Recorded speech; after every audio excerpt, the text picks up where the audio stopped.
All right. Hope everybody's doing well. Welcome back to week 6, halfway done here, and we'll continue on with the lecture number 11. All right. So our economy, once again, is pretty immune from a lot of the layoffs in other areas of the country. We seem to have an economy which, while it's not perfect, it's very resilient to recessions. So even during the biggest recessions, we still have a professional unemployment of less than 5%. So which means essentially that is all near full employment. So for professional people, you can always find a job in Southern California, in this area of San Diego, in Orange County, and Los Angeles County. And of course, during the COVID, it really sank down. Unemployment went through the ceiling, and we haven't seen a recovery until recently when everything opened back up on June 17th. So after our June 17th economic stuff, our economy started coming back. So looking back a little bit, so some past history can inform the business cycle to everybody, which is usually approximately every 10 years. And with COVID here and the Great Recession of 2008, it might mess up the pattern a bit, but generally the economic growth happens for about 10 years, then the economy retracts a little bit, and then it cycles back up for another 10 years. So in 2018, the unemployment in the US was up here. San Diego was a lot less, a couple points less, and the county and the city.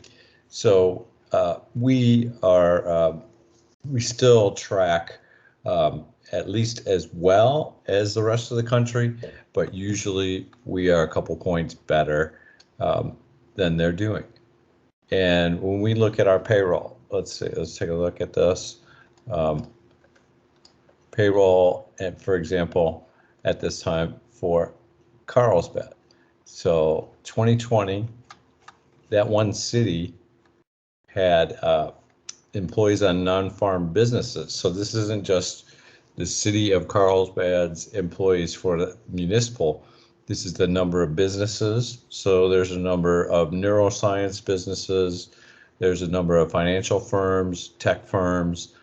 There's the large regional mall there. That's a little city center in Carlsbad. So the income for that one city for 2020 was 1.366, and that is in millions, I believe. Payroll, in thousands, sorry. So 1.36, and then thousands after that. So just that one city alone, that's a pretty sizable amount of payroll that goes through, and people that are employed and making that money. Not working on the farm, and it is a relative area, so it also does have a few farms left in the Carlsbad area nearby. So the year-over-year change in 2018 to 2017 to 2016 is it goes up and down. It goes up and down in the U.S., right? It's a little flatter in the U.S., and it has, of course, with COVID-19, really went down during that time. And even though construction is allowed to be out there working all during COVID-19, pretty much, it was faltering a bit because people started getting hesitant on actually moving forward with some of these projects. So we were doing really well in the fall of 2018, and we were still on the rise for the San Diego for employment.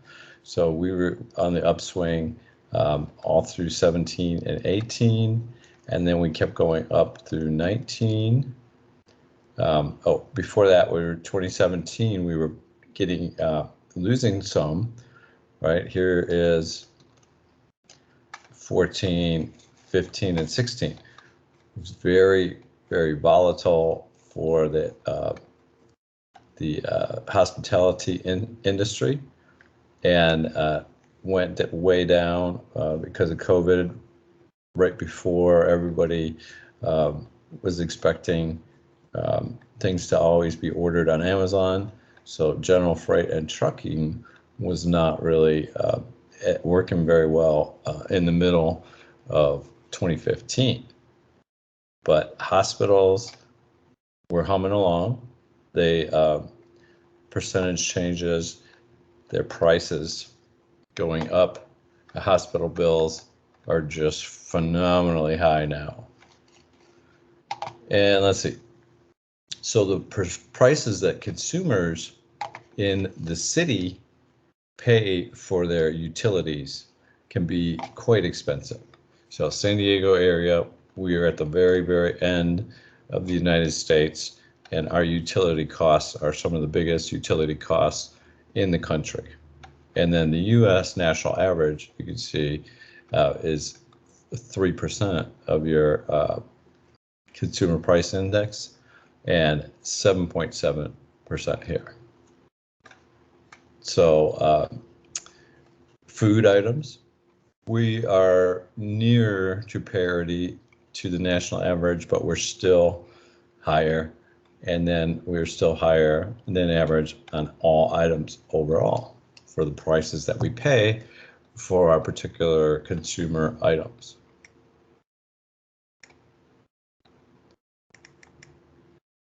And so 2018 spring, things were continuing to get better. So things started going further up, continuing all the way through 2018 into the fall. It's getting better. And then 2020 information, the expectations now had got a little bit revised because of COVID, but the 2020 expectations were looking pretty good until March of 2020 when everything got shut down. Okay, so in the San Diego area, we would split up our income in this way. So the Bureau of Labor Standards, the BLS.gov, the government agency, they do these calculations for every city, and the calculation says that at that time, the average family income was $71,000 per year, and that's probably an average family income that would include somebody with a child and also a spouse, both people working. And so their housing costs would take up 35% of their annual income, and healthcare 6.7% at least. Personal insurance and whatever 401k and pensions they do, that would be 13%. And then food items, that would be 10.5%. Driving your car, transportation, 15.5%. And then all of the rest, which would include, registering your car and doing entertainment and all this other stuff, 18.5%. So this is where we break down in the San Diego average. And then in 2018, it was pretty similar. And the income had gone up $6,000 per year. So the distribution was about the same. So as the income went up, the percentages stayed very similar. And in 2018 fall, continuing rising expectations of income, and up to $79,500 for the average family income. And then up to in May 2019, excuse me, we were at a mean hourly wage in San Diego of $28.96 an hour, which is 13% higher than the national average, which is $25.72 an hour. And you can see the various different types of careers. Architecture and engineering, right here, our average is $47 an hour, mean average. And construction management, construction trades, 26 on average. And so we would be more in the computer and engineering and mathematical and architecture and engineering side. So somewhere between $40 and $50 an hour would be the mean hourly wage in San Diego for our types of profession.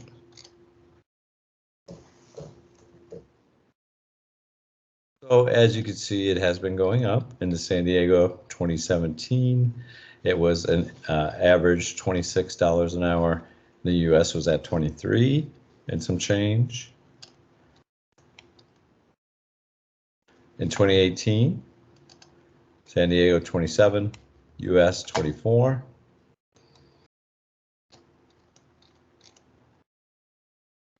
So right now, employer costs for the region, hourly cost for the US is regional, and then so the regional 24 average, the West 28, the Northeast 27, the Midwest 23, and the South 22 an hour for average wages and salaries, right? The blue part is the wages and salaries, and then the cost of the benefits, which you can see we've got higher cost of benefits here in the West and here in the Northeast compared to the South and the Midwest and their cost of benefits. So their insurance is not as costly as it is for up in New York and Massachusetts and up here and out here in the West. We also have higher costs for our employee insurance packages.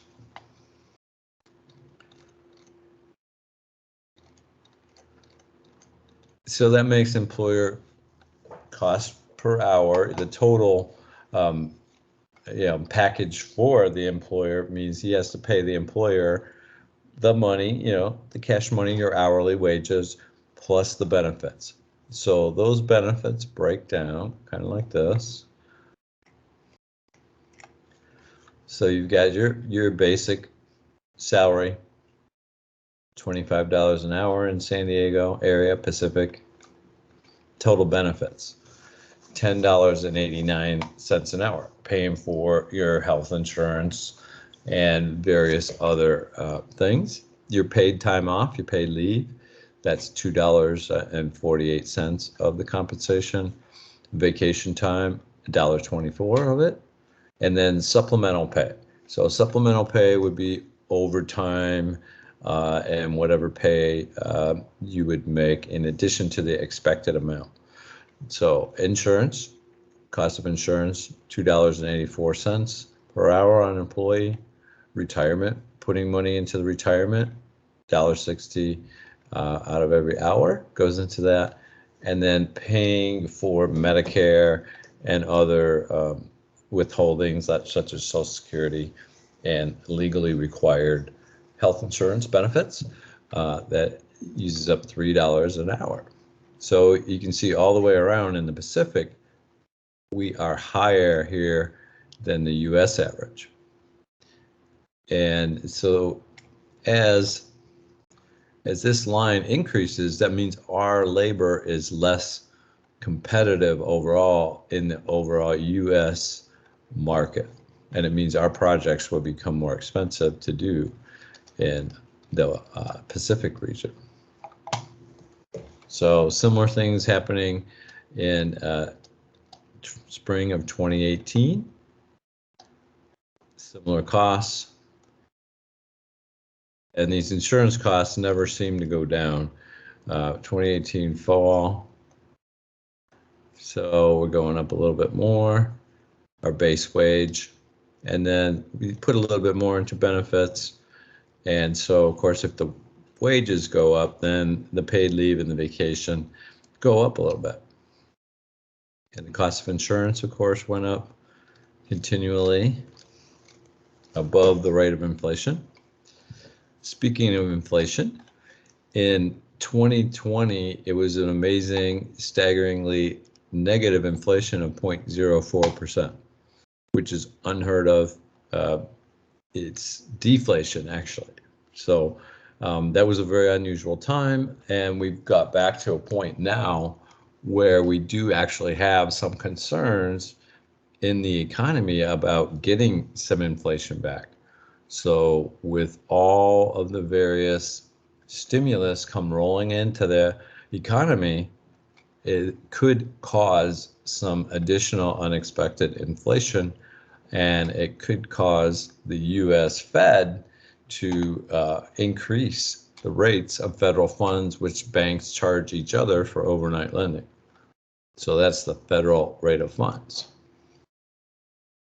All right, take a look here. Bureau of Labor Standards is the place to look for all of these statistics. And as you take a look at their website, you will find out they have all kinds of categories. So they have how many people are employed, how much dollars there are of payrolls. They have all kinds of subjects all related to the effects of labor on the economy. So this is where they get the cost of the benefits on average, what employers pay for sick time and for other supplemental pay. So the U.S. Bureau of Labor Statistics gathers that information on a regular basis from the payroll services that make everybody's paychecks. So this is where they get this information from.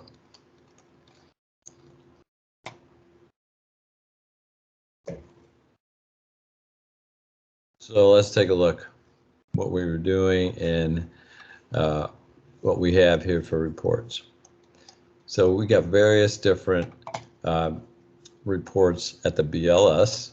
We can get the labor force statistics, which tells us everything about the people working in our area in San Diego.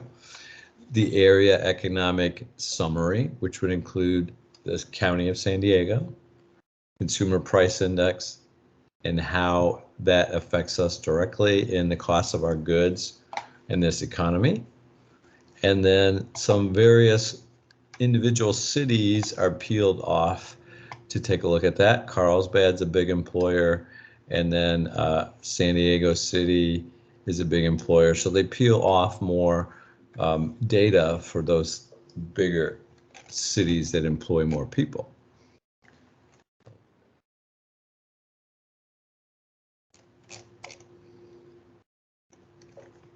Let's take a look.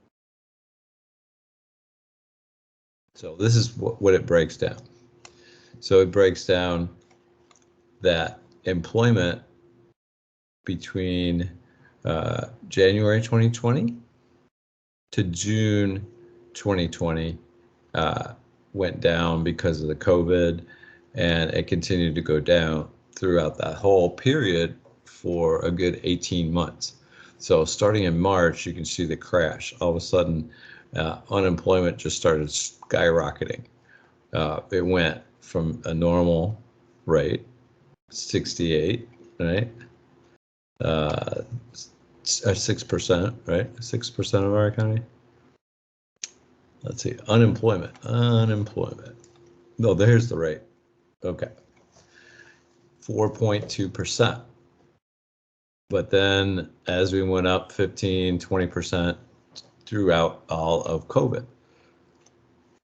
So let's hope we don't have too much of a resurgence on the Delta.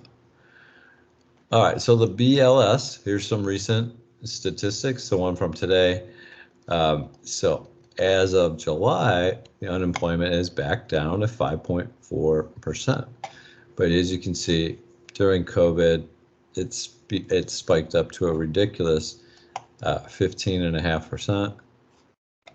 And then now it's returning to, well, much less than it can be at times, right? Much greater than it can be at other times. So it really went down.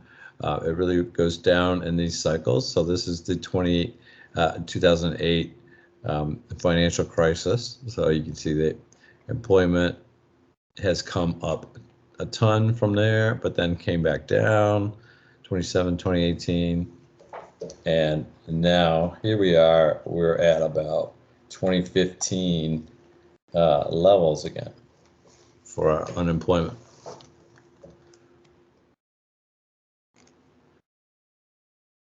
All right, so let's take a look at the next review topic. Is about estimating.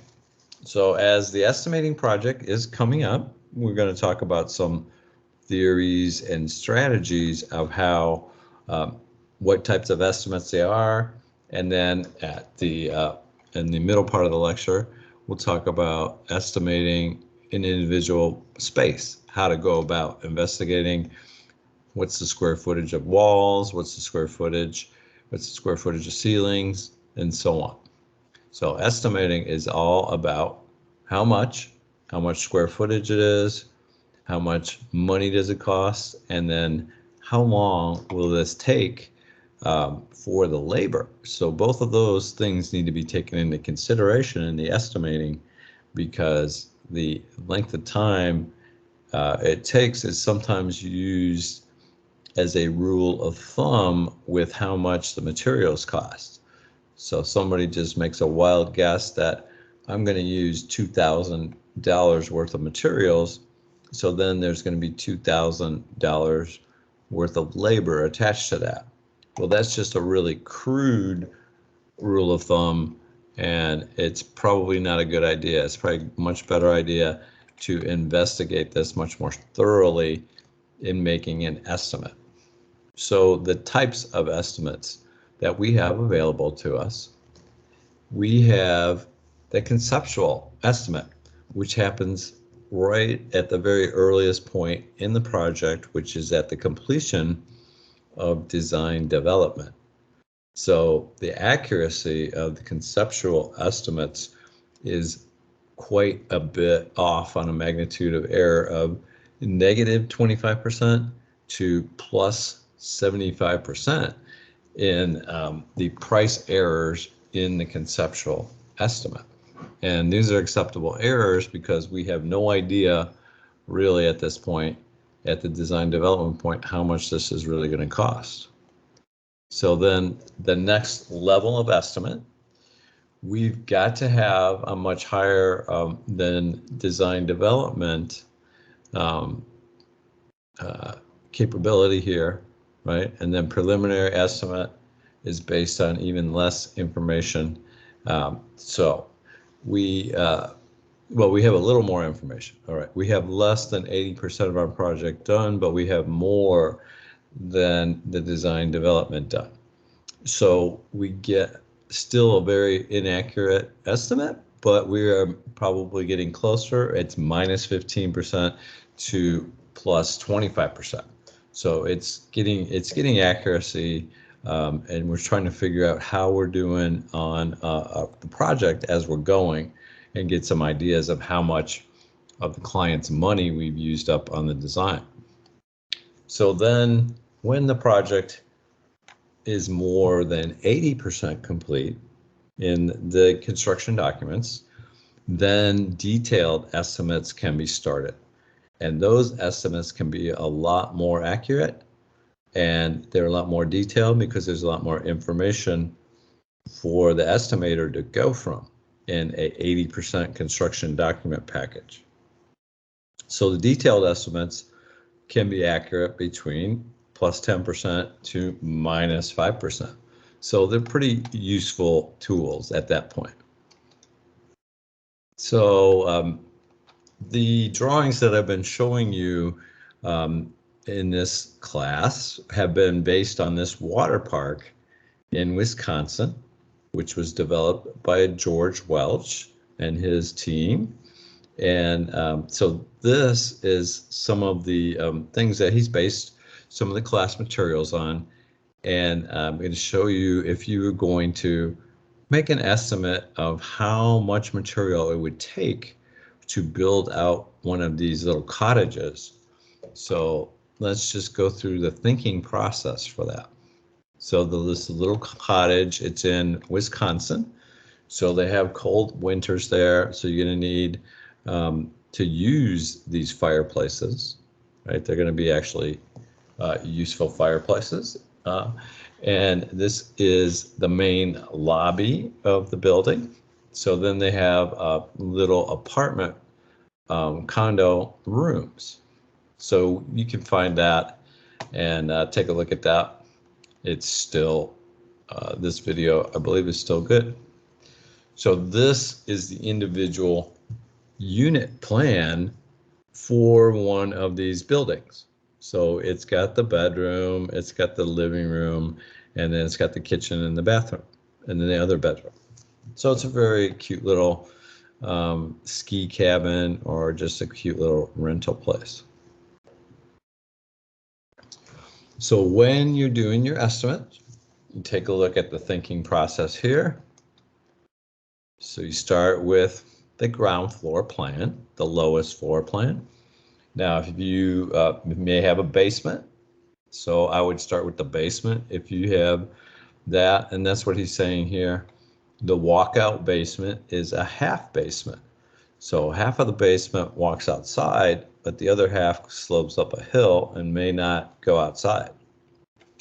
So in this walkout basement, he has used the yellow pen to figure out the square footage for the drywall ceiling. And then he's used the orange marker to separate the partitions. And use the pink marker to check off how many doors. So here he is, he's looked at this, and this is one type of wall here along this area. And then these are the interior walls. Okay. These more interior walls, then this is drywall area. He's calculated with the yellow marker and the X in it. And what else? Yes, the purple, counting the doors, 1, 2, 3, 4, 5, 6, 7. So he's got drywall partitions. He measures this, and he's got a total of 70 foot, 11 inches. And then drywall ceiling, he's measuring the square footages. 742, 69. He's got 812 square feet of drywall in this particular floor. So this is the first floor. And then we go to the next floor. Oh, we put this in, right? Lineal feet of drywall, 71. Number of doors, 7. Drywall ceiling. Okay, the next page then, we'll go through the next floor.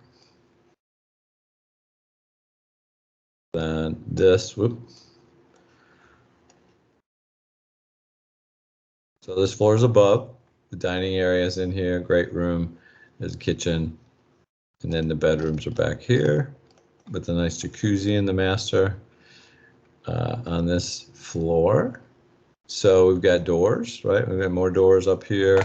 We've got drywall walls all around. This is another exterior wall here.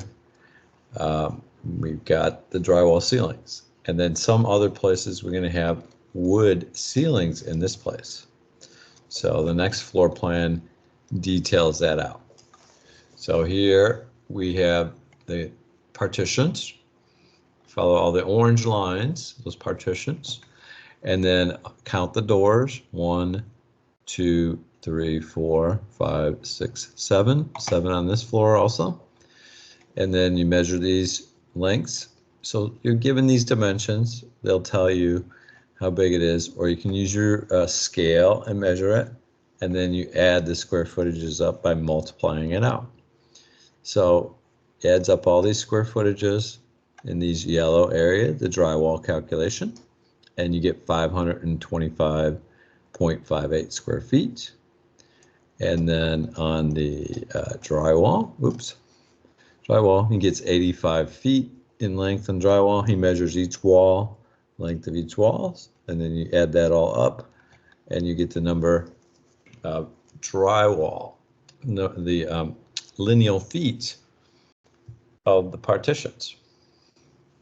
Okay, so far, the total of lineal feet of partitions for this building, 157, number of doors, 14, square footage of drywall ceiling, 1337. So square footage of flooring, a little bigger, 1634. Some of that ceiling was wood ceiling. So now we have a third level in this building called the loft. So they come up through the stair here, and there's a bathroom and a bedroom up there on that level. So that's lineal foot of drywall. Wall, lineal foot of wall. There's 2 doors, and then the drywall ceiling is only in the bathroom on this level. So 39 square feet of drywall ceiling, and then 34 lineal feet of drywall covered walls. So we add that in, add up our numbers. We're up to 2,000 square feet of flooring, 1,300 drywall ceiling, 16 doors, and 191 feet of drywall partition. So taking a look at the plans and now looking at them in sections, we're going to identify where we have to do the tongue and groove siding.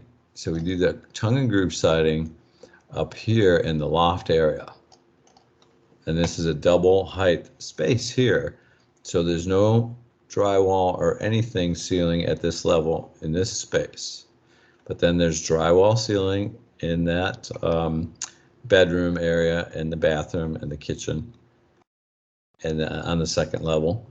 And then in the loft, the wood tongue and groove siding is the ceiling there.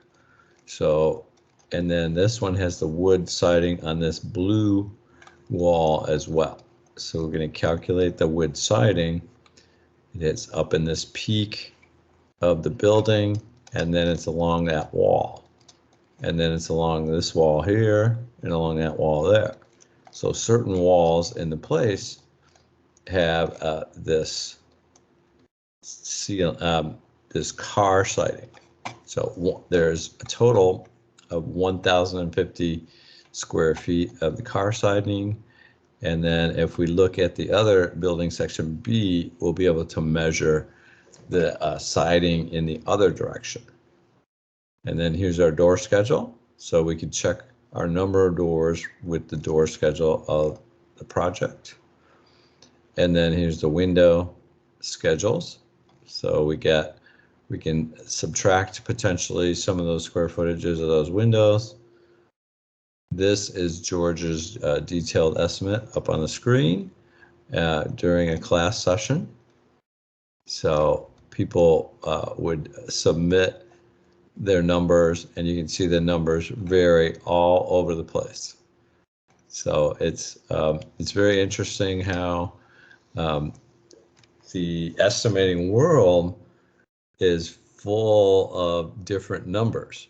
So always make sure you second guess yourself on those projects when you're estimating them. Take a look at it again. So just so your accuracy is very important to the health of the construction firm.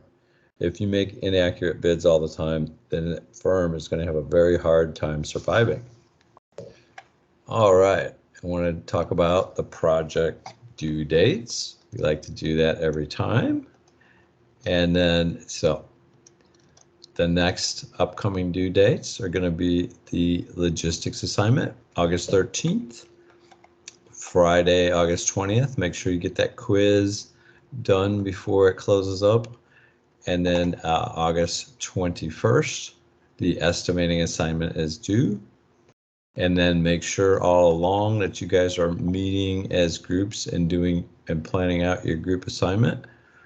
And then, of course, your first draft for your writing assignment, the technical writing case study, is August 30th.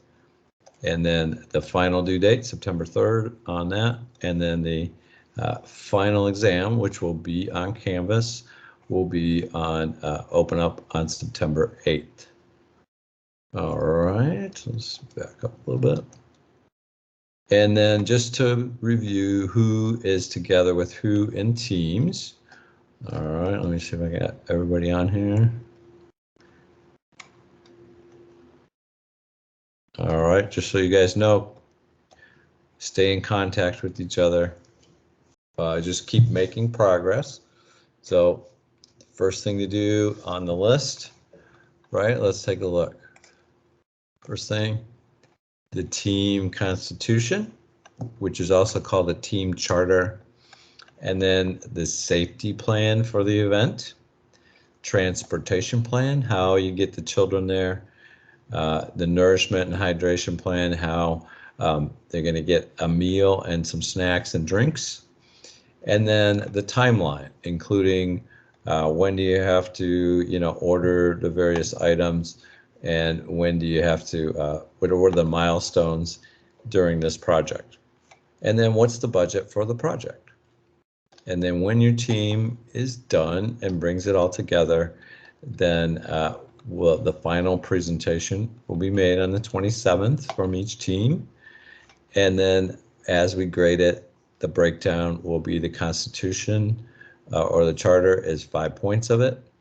The meeting minutes that you have, whatever you decide during your team meetings, go ahead and document those in meeting minutes. And then your project execution plan, which includes all of those other safety plans, etc. That's 20 points. And then at the end of this project, I'm going to give you a peer evaluation sheet where everybody in each group evaluates each other. So everybody is going to know how everybody else did on this project. And then just a quick look again at the estimating project. So the upcoming estimating project, you are going to be calculating the square footage for 2 units, just like this. So these 2 units are exactly the same. They're mirrored of each other. The only thing that's different is the configuration of this closet. So the firewall that they're asking about is the wall separating the building between the 2 units. So the firewall goes all the way to the edge out here, through this closet, over here again through this other closet, and then along the edge to the exit to the outside of the other wall. So that is a separation wall keeping the units. So if a unit actually caught on fire on this side, it would keep the unit fire out of the next guy's place for technically 1 hour if it's a 1 hour separation wall. All right, let's see, how are we doing here? Doing pretty good. How about yourselves?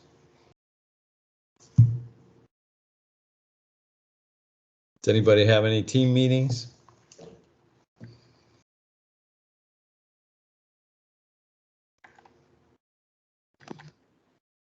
I put like a team in the group chat and been talking. Good, very good. However you guys prefer, you're allowed to use whatever tools. Cool. All right. So if there's no other questions, I will I'll stop the recording. Thanks, Professor. You're welcome.